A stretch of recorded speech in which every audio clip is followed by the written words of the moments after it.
열왕기하 13장 14절에서 19절 말씀을 통해서 말씀에 대한 순종 리꼬르 성실이라는 제목으로 하나님 말씀 함께 나누겠습니다.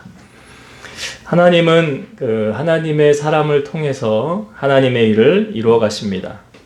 하나님께서 세상을 통치하고 다스리심을 우리는 믿고 있습니다.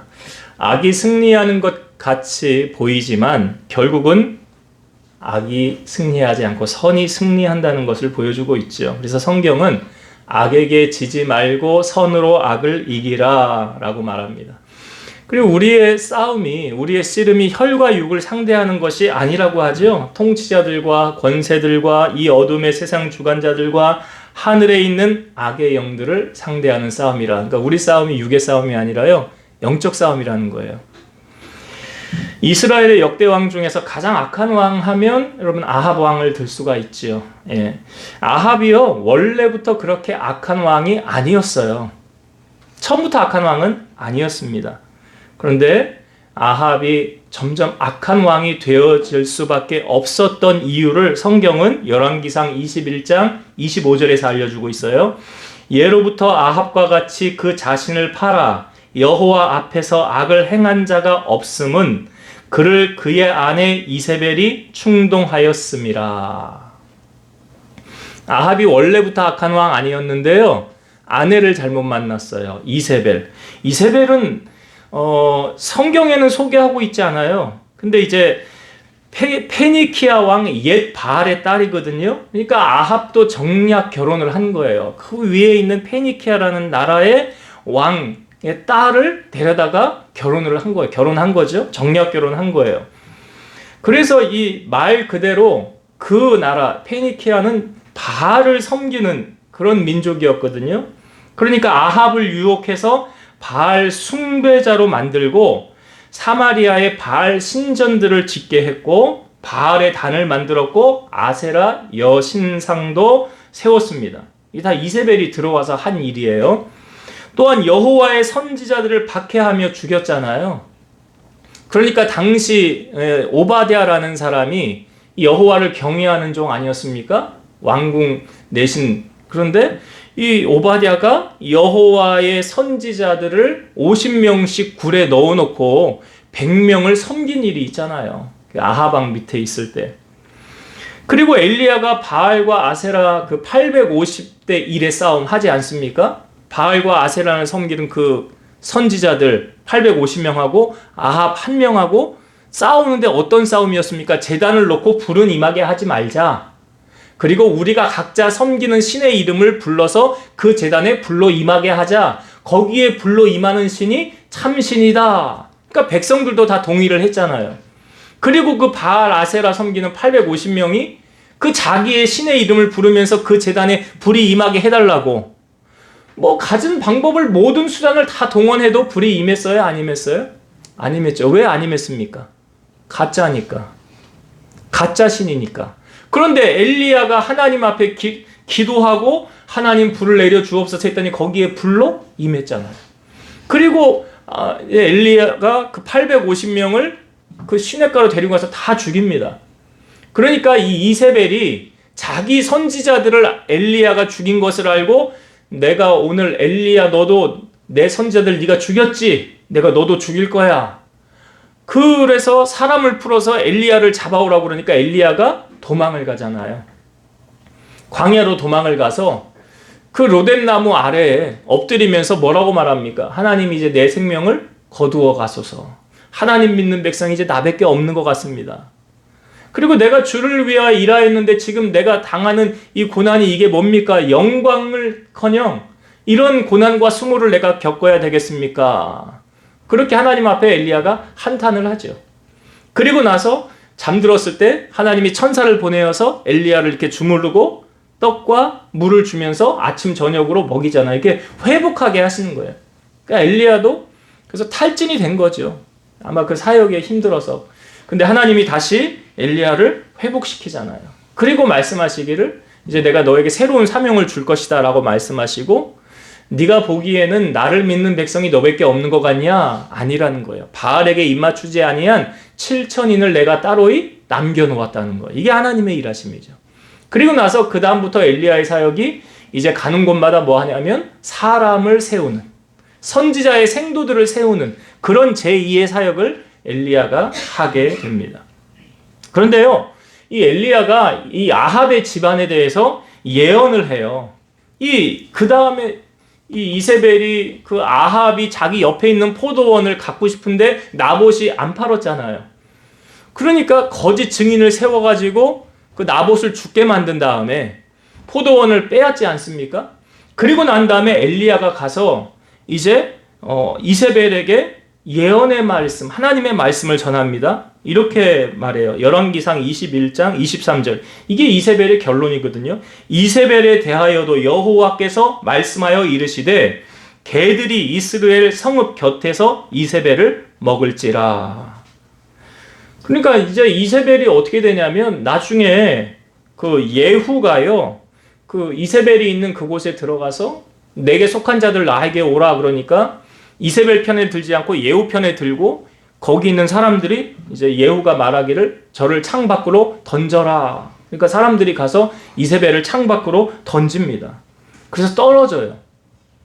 그래서 그 이세벨의 시체가 뭐만 남냐면 두개골하고 손과 발만 남는 거예요. 나머지는 다 시체가 개들에게 먹히게 되었다는 거예요. 그렇게 악한 왕과 그의 아내가 이스라엘을 다스리고 통치하여 악이 승리하는 것 같지만 하나님은 그렇게 그냥 내버려 두지 않으신다는 거죠. 엘리야와 같은 강력한 하나님의 사람을 통해서 악이 승리하지 않고 정의가 승리하도록 하나님이 일을 하고 계신다는 것입니다. 여러분, 악을 행한 자의 결말이 이렇게 좋지 않음은 왜 그렇습니까? 죄에 대한 대가를 하나님이 꼭 지불하게 하시기 때문입니다. 그러니까 악한 것에 끝이 있고요, 선한 것에 끝이 있습니다. 우리는 그걸 어떻게 알 수 있냐면 그의 열매로 알 수가 있습니다. 왜냐하면 그 사람의 열매는 감출 수가 없기 때문에 그래요. 예수님께서 산성수훈의 마태복음 7장 17절에서 20절 말씀, 이와 같이 좋은 나무마다 아름다운 열매를 맺고 못된 나무가 나쁜 열매를 맺나니 좋은 나무가 나쁜 열매를 맺을 수 없고 못된 나무가 아름다운 열매를 맺을 수 없느니라. 아름다운 열매를 맺지 아니하는 나무마다 찍혀 불에 던져지느니라. 이러므로 그들의 열매로 그들을 알리라. 무엇으로 그 사람을 알고 평가할 수 있느냐? 열매래요. 왜요? 감출 수가 없대요. 그 사람을 통하여 나타나는 열매는 속일래야 속일 수가 없다는 거죠. 그래서 선한 사람은 그 쌓은 선에서 선한 것을 내고 그러므로 선한 열매가 맺히고요. 악한 사람은 그 쌓은 악에서 악한 것을 내므로 악한 열매가 맺혀진다라. 이게 절대 속일 수가 없는 거예요. 하나님은 공의의 하나님이십니다. 속일 수가 없습니다. 은밀히 행하는 것 하나님 모르실까요? 다 아십니다. 잠언 24장 12절, 네가 말하기를 나는 그것을 알지 못하였노라 할지라도 마음을 저울질하시는 이가 어찌 통찰하지 못하시겠으며 네 영혼을 지키시는 이가 어찌 알지 못하시겠느냐? 그가 각 사람의 행위대로 보응하시리라. 그러니까 뭐예요? 심은 대로 거두게 하시는. 여러분, 요셉의 인생, 창세기에 나오는 요셉의 인생이 왜 형통한 인생을 살았습니까? 그는 하나님이 함께 하심으로 그 보디발, 그 주인에게 종으로 팔려갔을 때 인정을 받았잖아요. 하나님이 너와 함께 하시구나.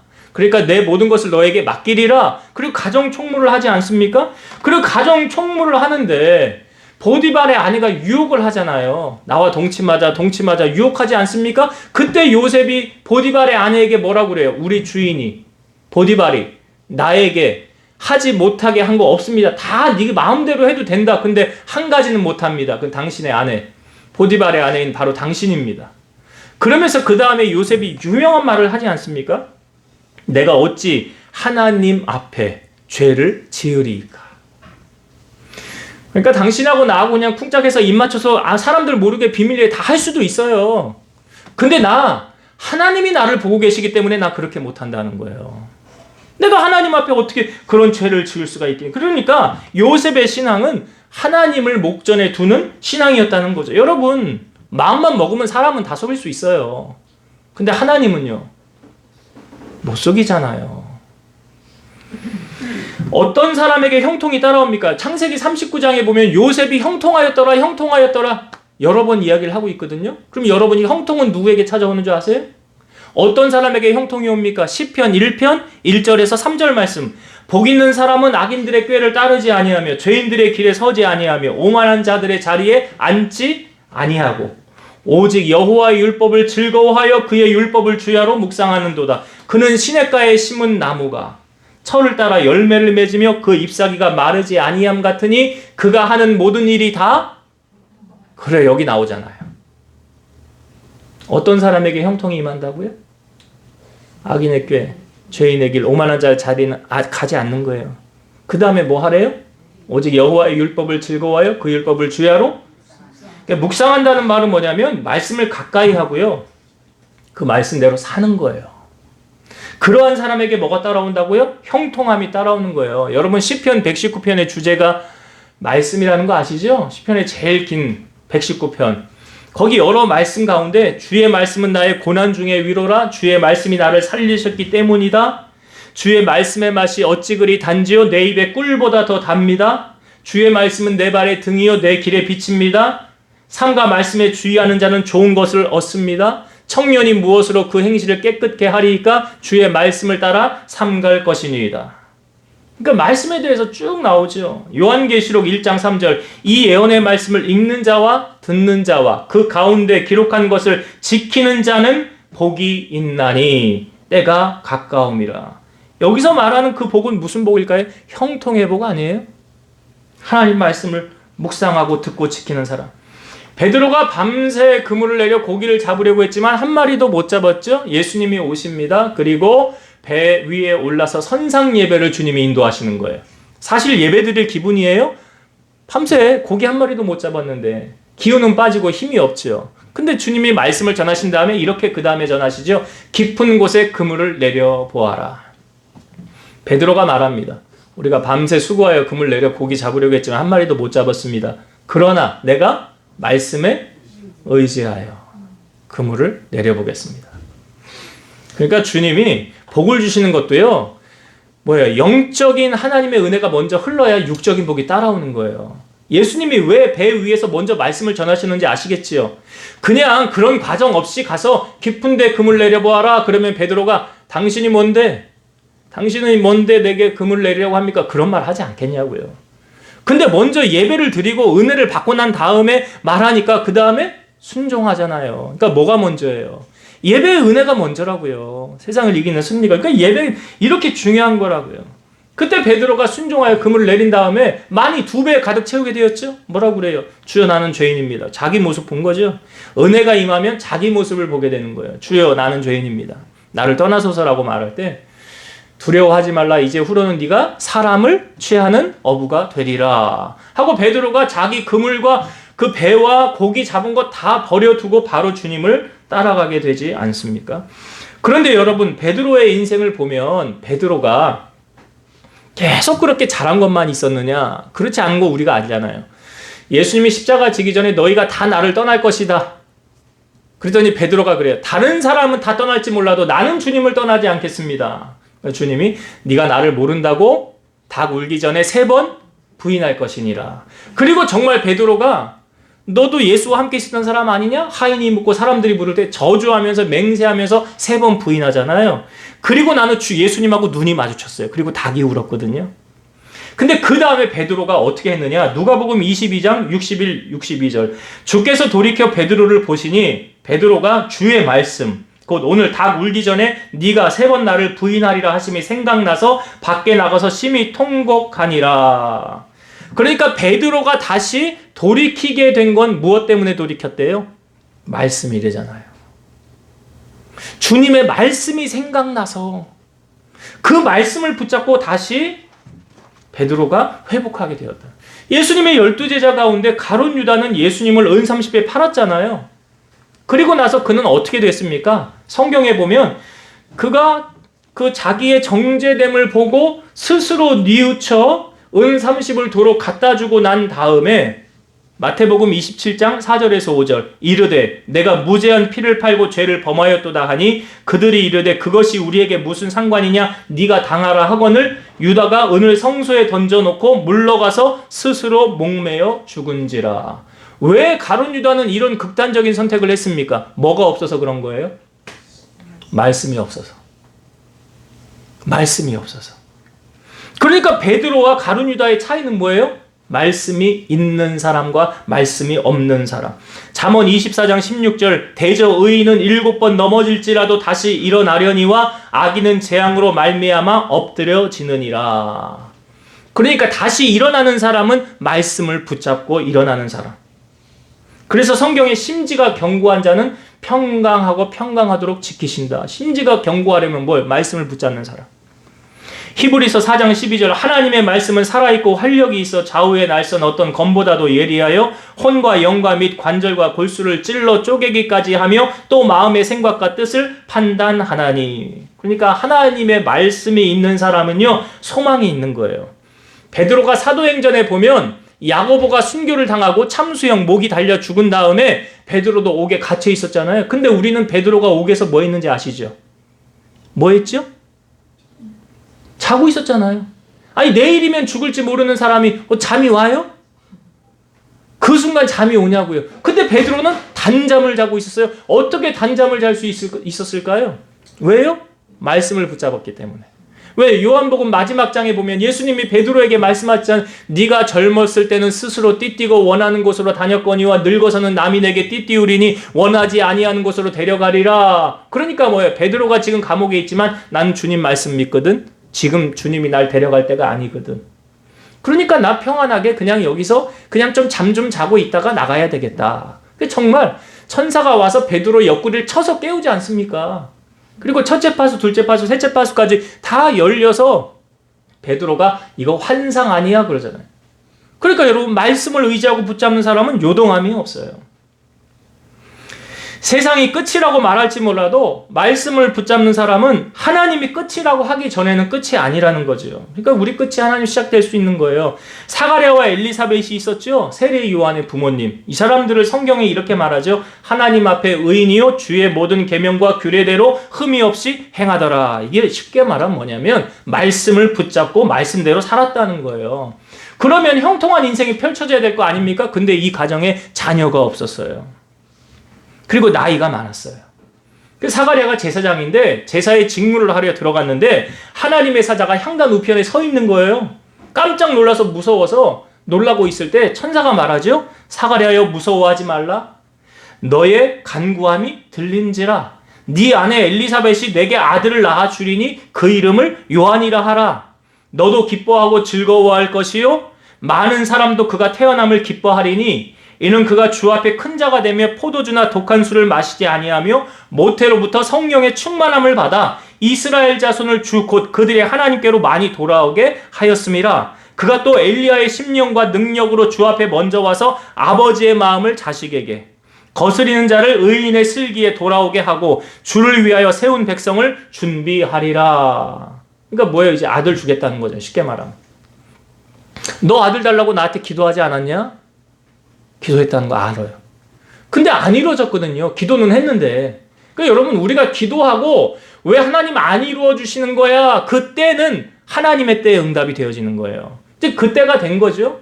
그러니까 이 사가랴가요 천사에게 이렇게 말해요. 내가 이것을 어떻게 하리요? 내가 늙고 아내도 나이가 많습니다. 이 뭔 말이에요? 현실적으로 불가능하다. 현실적으로 우리 아이 못 낳는다. 근데 그때 이제 천사가 또 말해요.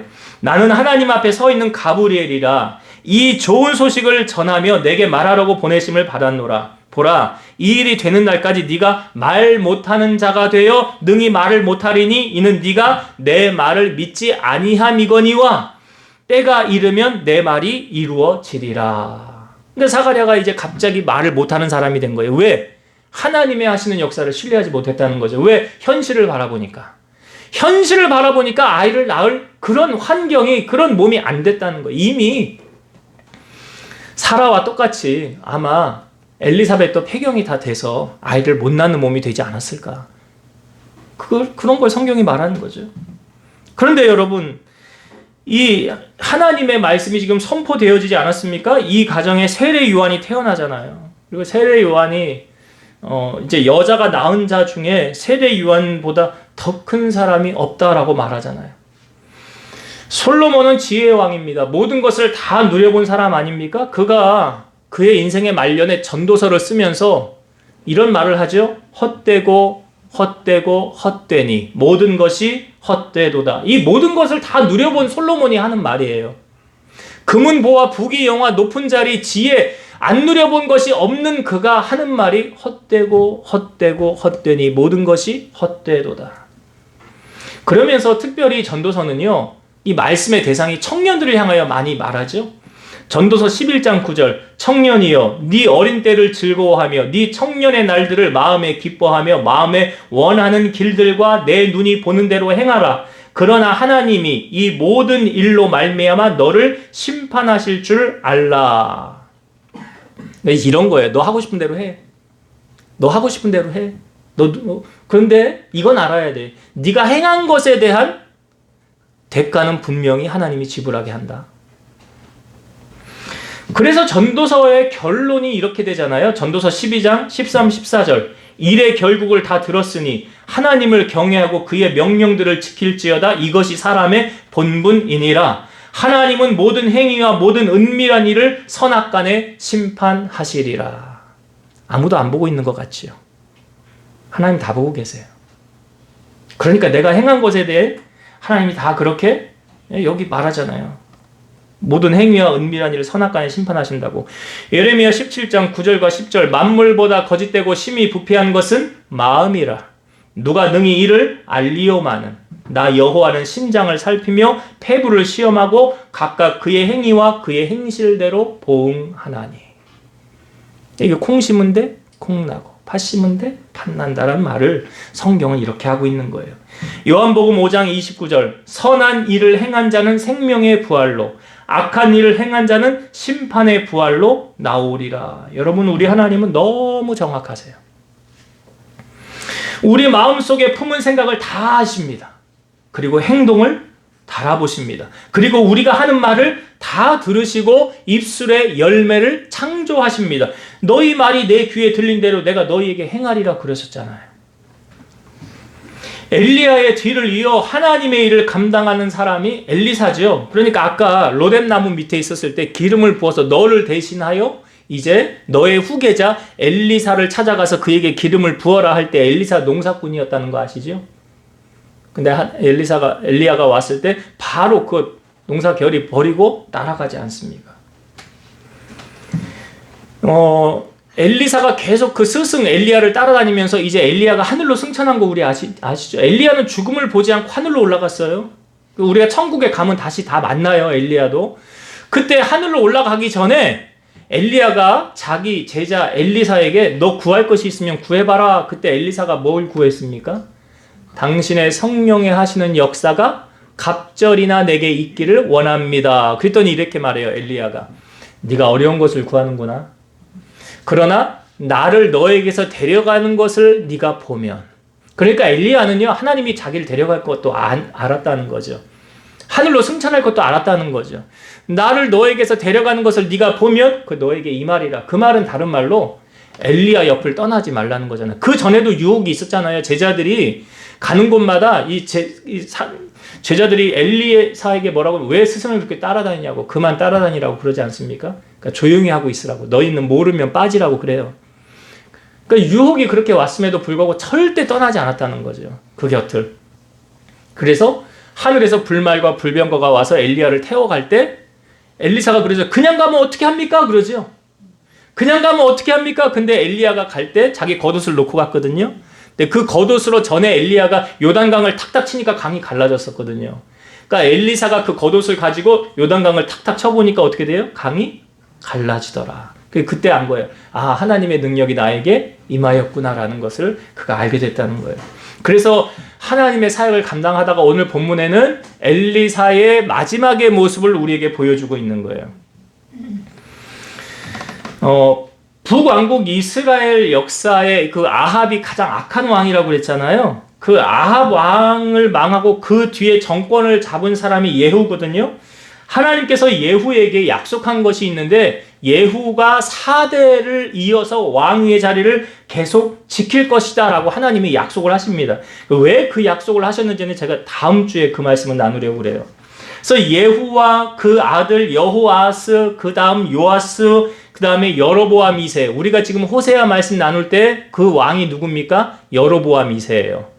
예후의 4대째 왕이에요. 그 말씀은 지금 호세아 주제거든요. 자, 지금 오늘 본문에 보면 예후의 쉽게 말하면 손자 요아스가 엘리사를 찾아오죠.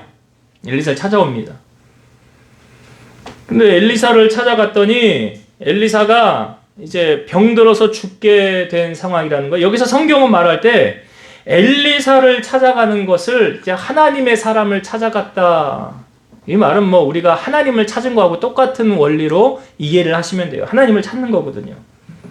여러분, 삭개오가 제 세리장이었고 부자였는데 그 공허함이 해결되지 않은 거죠. 그가 왜 예수를 찾으려고 했습니까? 왜 예수님 만나려고 했습니까? 돈 많으면 공허함이 없을 줄 알았어요. 돈 있으면 세상의 모든 것 다 누리고 근심 걱정 없이 살 줄 알았어요. 근데 돈 많은 삭개오가 그게 됐습니까? 아니, 그러면 예수님을 찾을 이유도 없어야 되잖아요. 근데 예수님을 그가 만나길 원했죠. 근데 키가 작았고 예수님 옆에 사람들이 많았으니까 나무 위에 올라가 있다가 예수님이 올 때 그를 보려고 그랬어요. 그 예수님이 무리에 의해 지나갈 때 나무 위에 있는 삭개오를 그냥 지나쳤습니까? 아니죠. 예수님이 그 나무 위에 있는 그 사람 누구라고요? 삭개오. 예수님 뭐라고 그래요? 삭개오야 내려와라. 내가 오늘 네 집에 유하여야 되겠다. 자, 예수님이 전에 삭개오를 만난 적이 있어요, 없어요? 없잖아요. 근데 이름을 아셔요, 모르세요? 알잖아요. 이름뿐만이 압니까? 여러분 머리카락 몇 개인지도 다 아신다고 하잖아요. 멀리서도 우리의 생각을 다 아신다고 하잖아요. 그래서 삭개오야 내려오라, 내가 네 집에 유하여야 되겠다. 그러니까 삭개오가 기분이 좋아서 예수님을 영접하고 난 다음에 삭개오가 가장 먼저 주님 앞에 고백했던 말이 뭡니까? 그래요, 그거. 주여, 내 재산의 절반을 가난한 자들에게 나누어 주겠고 내가 누구 것을 속여 빼앗은 일이 있으면 4배로 갚겠습니다. 부자가 재산 반 내놓는 거? 예, 쉽지 않지. 쉽지 않. 근데 왜 삭개오는 그 고백을 했을까요? 왜요? 나 그 전에 돈이 전부인 줄 알았거든. 이것만 있으면 내 인생 행복하게 살 줄 알았거든. 펴질 줄 알았거든. 근데 아니었다는 거예요. 근데 아니었다는 거예요. 그러니까 여러분 속지 마세요. 지금 요아스가 엘리사를 보고 엘리사에게 찾아와서요. 성경에 보니까 자, 엘리사가 어떻게 합니까? 자, 14절 한번 봅시다. 14절. 엘리사가 죽을 병이 들매 이스라엘의 왕 요아스가 그에게로 내려와 자기의 얼굴에 눈물을 흘리며 이르되 내 아버지여 내 아버지여 이스라엘의 병과 마병이여 하매. 자, 요아스가 엘리사를 보고 지금 어떤 반응을 일으켰습니까? 눈물을 흘리더라 그랬죠. 눈물을 흘리더라. 여러분, 이 눈물이라는 게 이게 억지로 나옵니까? 눈물을 흘렸다는 건 뭘 말하는 줄 아세요? 마음이 움직인 거예요. 마음이 여러분, 기도하다가 언제 눈물이 나와요? 마음이 움직이면 눈물이 나와요. 이게 억지로 안 돼요. 예수님께서 그의 사랑하는 나사로가 처음엔 빨리 와달라고 부탁을 하죠. 나사로가 지금 위독하니까. 근데 안 가요, 주님이. 그리고 나서 나중에 한 사흘째 되는 날, 야, 이제 나사로한테 가자. 그가 잠들었다. 그러니까 제자들이 잠들었으면 가서 깨우면 되지 않습니까? 그래요. 잠들었다는 표현을 예수님이 다시, 제자들이 이해 못하니까. 왜 예수님은 잠들었다라고 표현하는지 아시죠? 다시 깨어날 거니까.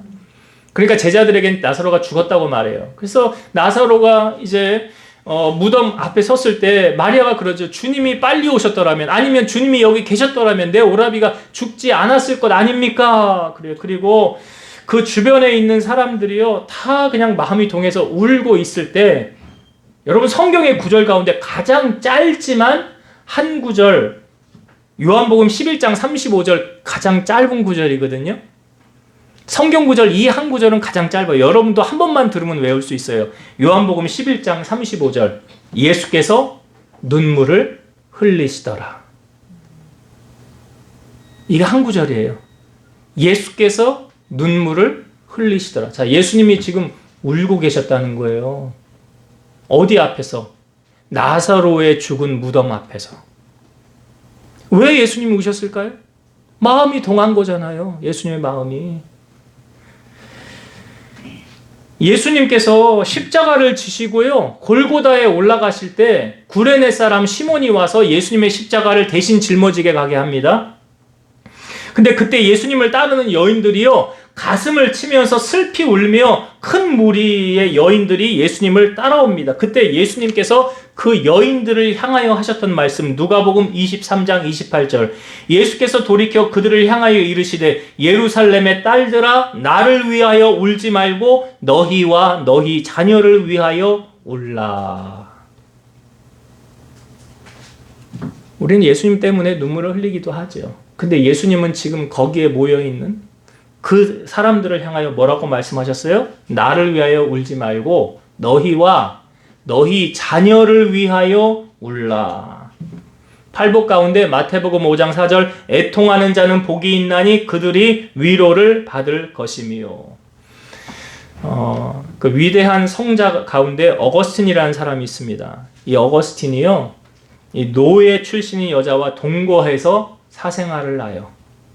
그러니까 정식으로 결혼을 한 것도 아니고 애만 덜썩 낳은 거예요.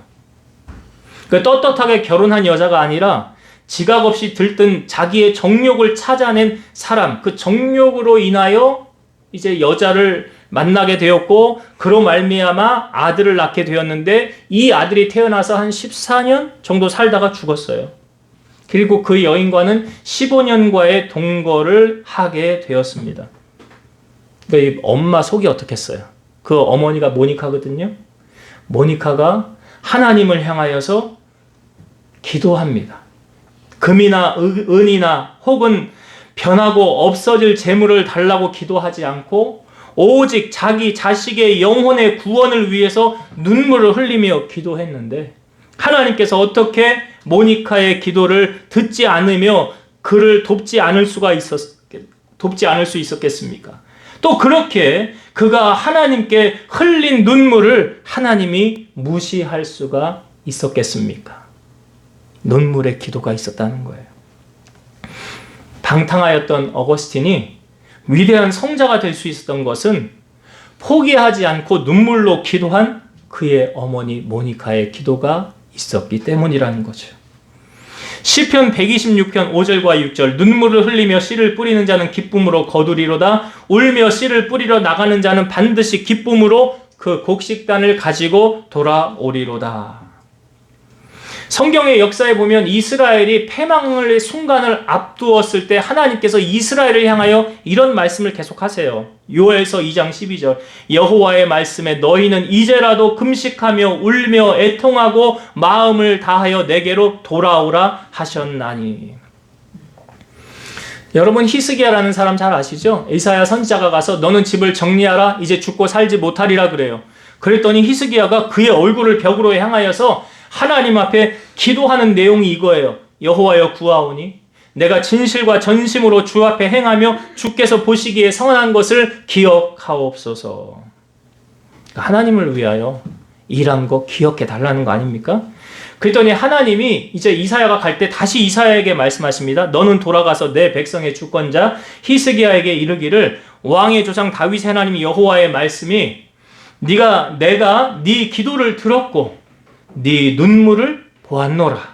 내가 너를 낫게 하리니 네가 3일 만에 여호와의 성전에 올라가겠고 네 날에 15년을 더할 것이며 너와 이 성을 아수르 왕의 손에서 구원하고 이 성을 보호하리라.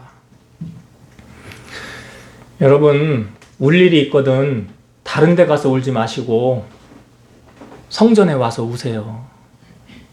하나님 앞에 와서 우세요. 왜요? 하나님은 그 눈물의 씨앗을 무엇으로 바꿔주신대요? 기쁨으로 바꿔주신대잖아요. 울며 씨를 뿌리러 나가는 자는 기쁨으로 거두리로다. 이런 기쁨이 우리의 삶에 넘치길 원한다면 여러분, 눈물의 기도, 하나님이 히스기야에게 즉각 응답하시잖아요. 내가 네 기도를 들었고 네 눈물을 보았노라. 그러니까 하나님이 우는 사람의 기도에 약해요. 눈물의 기도에 하나님이 약하다고요. 즉각 응답하신다고요. 근데 문제는 뭐예요? 우리 안에 눈물이 나오느냐, 기도할 때 애통이 있느냐. 그 마음이 있어야 돼. 예수님이 십자가 질 때 그 여인들에게 하셨던 말씀. 나를 위해 울지 말고 너와 너의 자녀를 위하여 울라 하신 말씀. 자, 요아스가 눈물을 흘릴 때 엘리사가 말합니다. 활과 화살들을 가져오래요. 그리고 동쪽 창을 열라고 하죠. 그리고 쏘라고 합니다. 자, 17절의 말씀 보겠습니다. 17절. 이르되 동쪽 창을 여소서 하여 곧 열매 엘리사가 이르되 쏘소서 하는지라 곧 쏘매 엘리사가 이르되 이는 여호와를 위한 구원의 화살 곧 아람에 대한 구원의 화살이니 왕이 아람 사람을 멸절하도록 아벡에서 치리이다 하니라. 자, 화살을 쐈을 때 뭐라고 말합니까? 엘리야가 이는 여호와를 위한 구원의 화살 곧 아람에 대한 구원의 화살이니 왕이 아람 사람을 멸절하도록 아벡에서 치리이다. 자, 지금 전쟁이 일어났어요? 안 일어났어요? 아직 안 일어났잖아요. 예? 전쟁 아직 안 했잖아요. 근데 전쟁 어떻게 된대요? 이긴대잖아요. 아니, 아직 싸우지도 않았는데? 아직 전열을 가두고 그 싸우지도 않았는데 이미 전쟁은 어떻게 되었더라? 여러분, 전쟁의 승패를 결정짓는 분이 누구십니까? 하나님이십니다. 잠언 21장 31절 싸울 날을 위하여 마병을 예비하거니와 이김은 여호와께 있느니라. 여러분, 이스라엘의 위대한 영웅 다윗 잘 아시죠? 다윗이 골리앗과 싸움을 나갈 때 이스라엘에서 아무도 골리앗 앞에 안 나간 그게 40일 동안 지속되는 거 아닙니까? 그리고 다윗이 아버지 심부름으로 갔는데 마침 골리앗이 나왔을 때 다윗이 그 골리앗을 보고 나가서 싸우잖아요. 그때 골리앗에게 이 물맷돌을 돌리기 전에 다윗이 한 말이 뭡니까? 너는 칼과 창과 단창으로 내게 나아오거니와 나는 만군의 여호와의 이름 곧 네가 모욕하는 이스라엘 군대에 하나님의 이름으로 내게 나아가노라.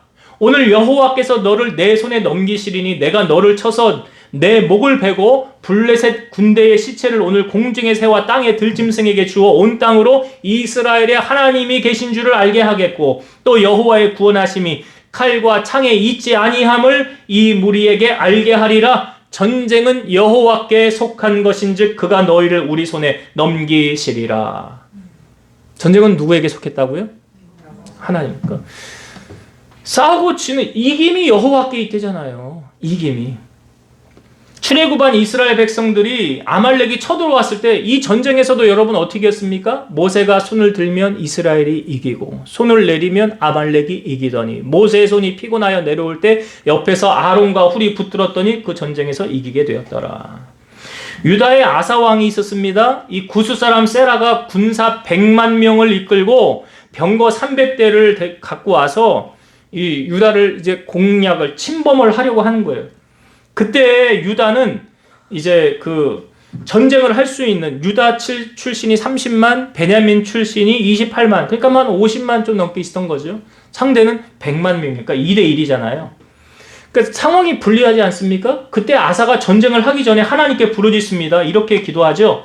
여호와여, 힘이 강한 자와 약한 자 사이에는 주밖에 도와줄 이가 없사오니 우리 하나님 여호와여 우리를 도우소서.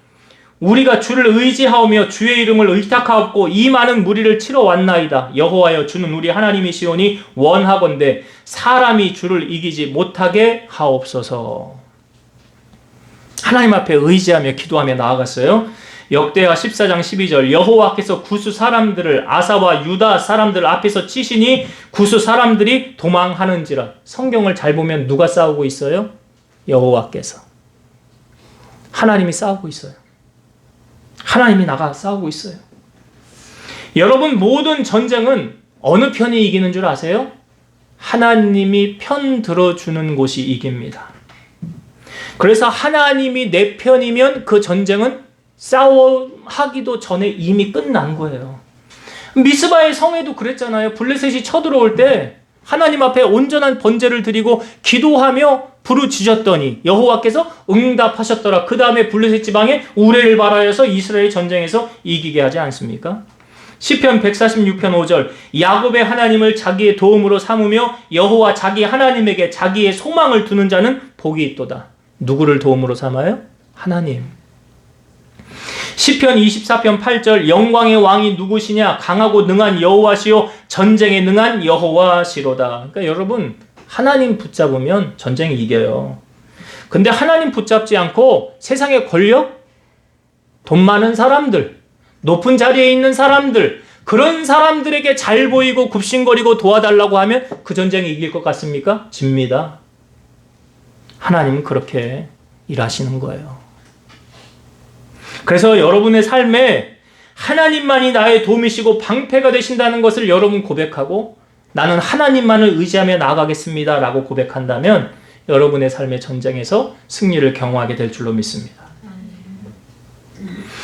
자, 화살을 쏘고 난 다음에 엘리사가 요아스에게 한 가지를 더 부탁을 합니다. 화살을 집으래요. 그리고 땅에 치라고 합니다. 그랬더니 이 엘리사가 이제 말을 하고 이 요아스가 땅을 3번을 딱딱 치잖아요. 3번 칩니다.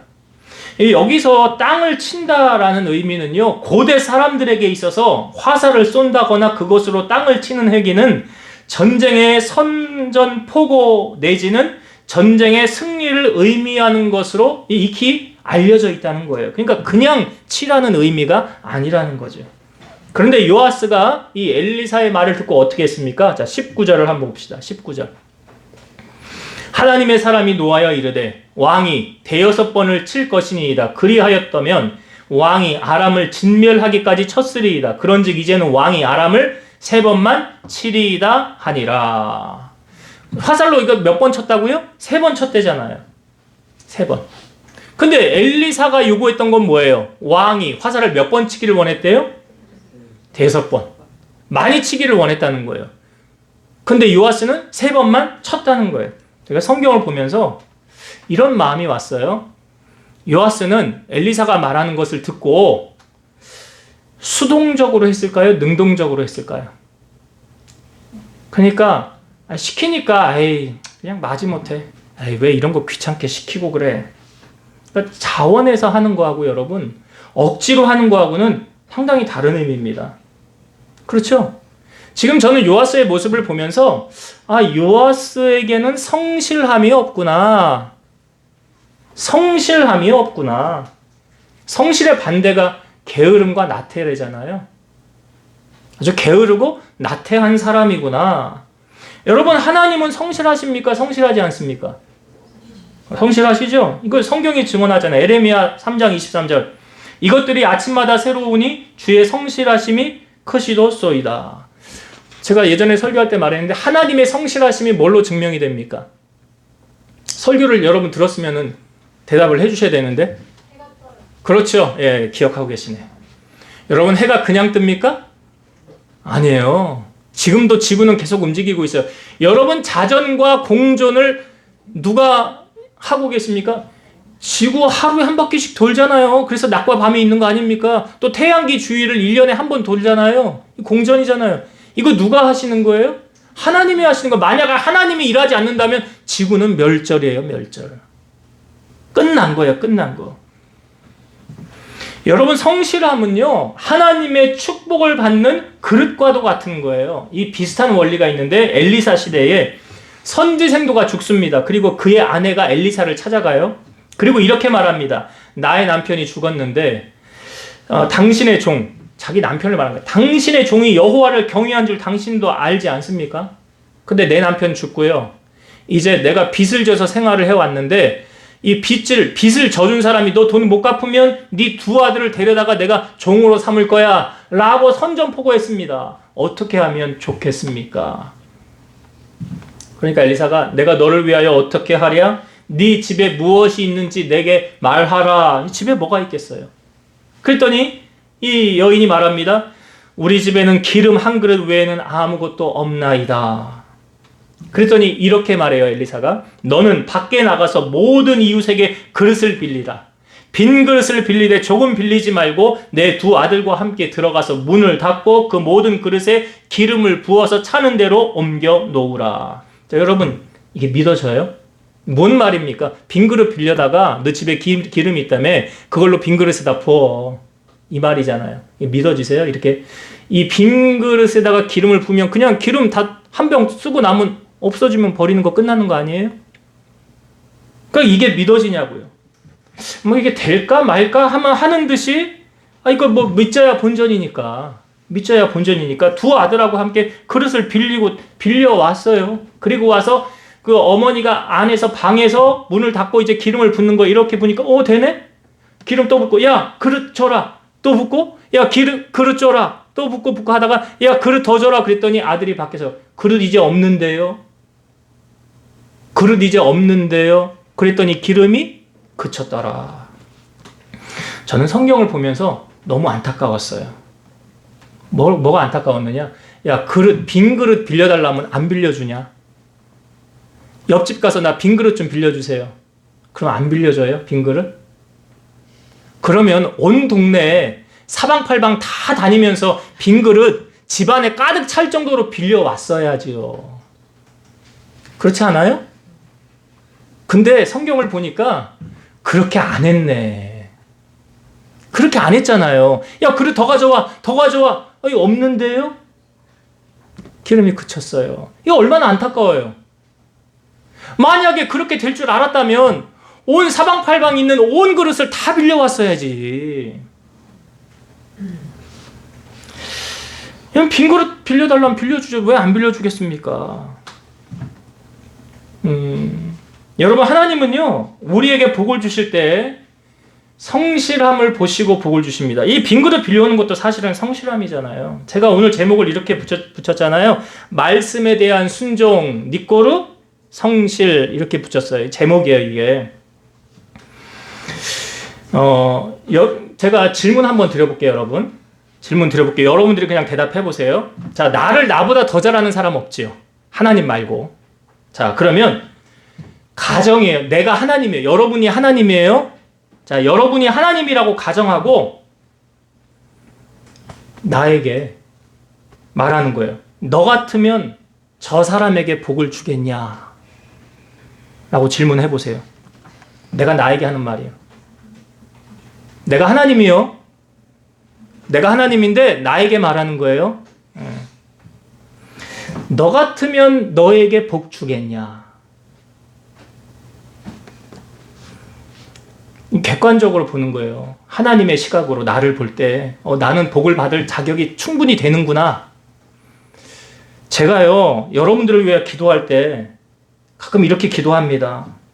하나님, 저 사람이 복을 못 받으면 누가 복을 받을까요? 이게 복을 달라는 기도예요? 주지 말라는 기도예요? 그렇지.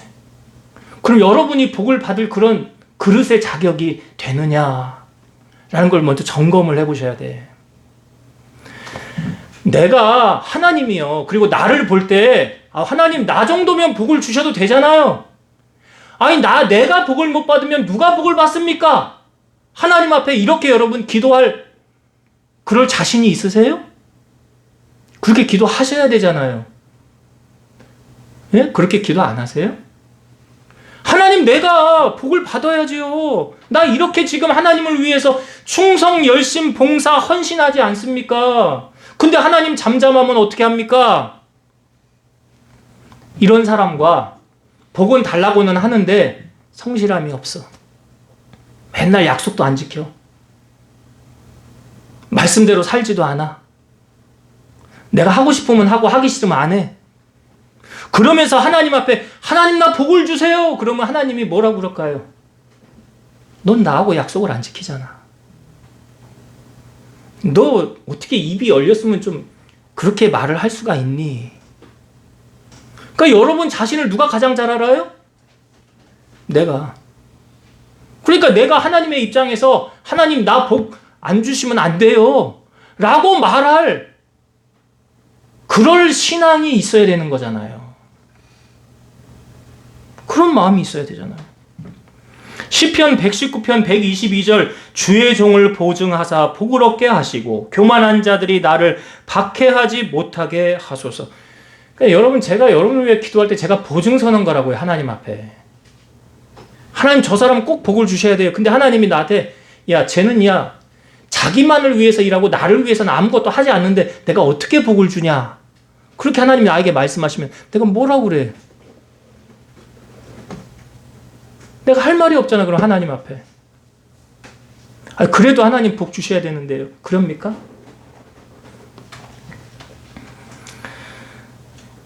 그래서 여러분 우리가 하나님 앞에 나아갈 때요. 성실함을 갖춰야 돼요.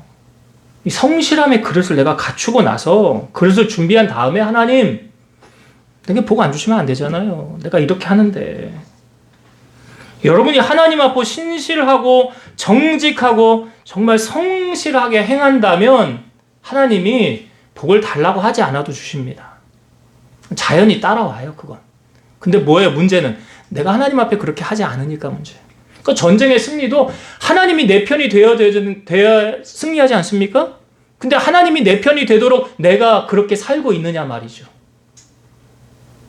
내 인생에 하나님이 나의 도움이 되도록 내가 그렇게 살고 있느냐, 그리고 나서 하나님 나 도와주세요 하고 있느냐, 이 말이죠. 하나님 너무 정확하게 아신다니까요. 그러니까 세상 속에서는 내 하고 싶은 대로 다 하고 어려움이 닥쳤을 때만 엎드려서 하나님 나 도와주세요 하는 거는 앞뒤가 안 맞는 논리를 우리가 하고 있더라. 그러니까 여러분, 하나님의 복을 받기를 원한다면 하나님과의 약속을 잘 지켜요. 이게 성실이에요. 약속 안 지키는 사람 불성실한 사람 아니에요? 하나님과의 약속을 잘 지켜야지. 그리고 그 말씀, 내게 주신 말씀 붙잡고 순종해야 하나님도 그 사람을 인정하고 그에게 복을 주시지 않을까요? 말씀을 정리하고 마치겠습니다. 여러분, 이 요아스라는 왕이요, 그렇게 착한 왕이 아니에요. 그럼에도 불구하고 엘리사의 마음이 움직였다는 게 뭘 말합니까? 그가 눈물을 흘리며 그랬죠. 여러분, 다른 데 가서 울지 말고 하나님 앞에 우세요. 하나님 앞에 울면 아까 제가 모니카, 어거스틴 얘기했잖아요. 돌아오잖아요. 그리고 하나님이 그 모니카의 눈물의 기도를 들으시고 응답하시잖아요. 우리의 눈물이 하나님 앞에서 흘린다면 하나님 그걸 결코 외면하지 않으십니다. 하나님의 마음 가장 빨리 움직이는 기도가 눈물의 기도예요. 여러분, 울면 살아요. 하나님 앞에서 울면 살아요. 그것이 기쁨으로 다가옵니다. 그렇게 나아가는 여러분 되시길 바라고, 또 한 가지, 그 화살을 쐈을 때 아직 전쟁에 하지도 않았잖아요. 근데 그 전쟁의 결말이 이미 나타났어요. 이거 이긴대잖아요. 근데 여러분, 전쟁의 그 결말, 이기고 지는 것이 우리가 잘해서 이기고 집니까? 아니에요. 성경은 그렇게 말하지 않아요.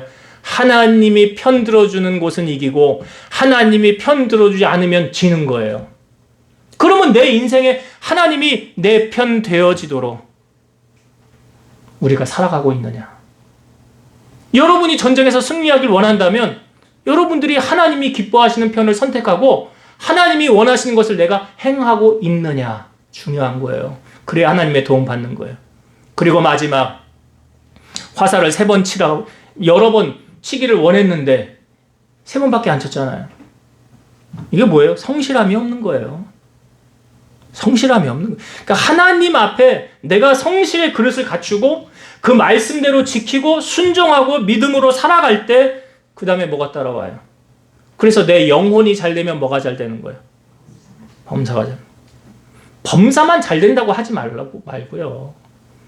내 영혼이 하나님 앞에서의 진실함과 충성을 가지고 살아간다면 하나님 반드시 그를 축복하시고 놀라운 은혜로 채워주신다는 약속. 이 말씀 여러분 가슴에 잘 새기셔서 하나님 앞에서의 성실함으로 복을 누리고 살아가는 여러분 되시기를 주의 이름으로 축원드립니다. 기도하겠습니다. 지금도 살아서 역사하시는 하나님 감사합니다. 우리 하나님은 멀리서도 우리의 생각을 아십니다. 우리의 머리카락도 다 세신 바 되었습니다. 또한 우리의 행동을 달아보십니다. 그래서 하나님 앞에는 아무것도 감출 것이 없습니다. 그 하나님 앞에 다 드러날 때에 바라기는 우리 사랑하는 성도들이 하나님 앞에서의 신앙을 갖추고 하나님이 기뻐하시는 모습으로 살아감을 통하여서 전쟁에서 승리하게 하시고 하나님의 복을 누리고 살아가는 우리 성도들 다 되게 하여 주옵소서. 예수님의 이름으로 기도드리옵나이다. 아멘.